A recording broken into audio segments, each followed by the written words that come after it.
Hi குட்டி தங்கம். இது நம்மளோட லெட் மீ டெல் யூ குட்டி ஸ்டோரி செக்மெண்ட். ஸ்டோரிக்குள்ளே போகலாமா?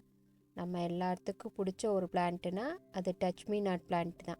ஏன்னா அதை நம்ம தொடும்போதெல்லாம் அது சுருங்கிக்கும். அது ஏன்னு தெரியுமா?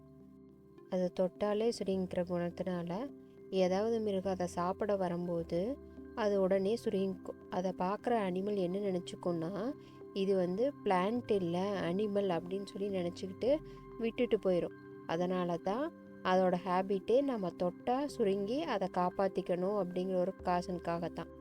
இதில் ஒரு இன்ட்ரெஸ்டிங்கான விஷயம் என்னென்னா, நீங்கள் அந்த டச் மீ நாட் பிளான்ட்டை அடிக்கடி தொட்டுக்கிட்டே இருக்கும்போது, அதாவது அது விரிஞ்சு வரும்போதெல்லாம் தொட்டுக்கிட்டே இருக்கும்போது என்ன ஆகும்னா, அதுக்கு அதோட பய உணர்வு போய் இவங்க நம்மளை ஹர்ட் பண்ண மாட்டாங்க அப்படின்னு ஒரு பாதுகாப்பு உணர்வுக்கு வந்துடும். வந்ததுக்கப்புறம் நீங்கள் டச் பண்ணீங்க அப்படின்னா அது மறுபடியும் சுருங்காது. மாரல் ஆஃப் த ஸ்டோரி என்னென்னா, எப்படி டச் மீ நாட் பிளான்ட் நம்ம திரும்ப திரும்ப தொடும்போது டச் மீ பிளான்ட்டாக மாறுதோ, அந்த மாதிரி நம்ம வாழ்க்கையில் ஏதாவது ஒரு விஷயத்துக்கு முயற்சி எடுக்கும்போது தோல்வியே கிடைச்சாலும் திரும்ப திரும்ப முயற்சி பண்ணிகிட்டே இருக்கும்போது அட் த எண்டு நம்மளுக்கு அதில் வெற்றி கிடைக்கும். இதைத்தான் விடாமுயற்சி விஸ்வரூப வெற்றி அப்படின்னு சொல்லி சொல்லுவாங்க.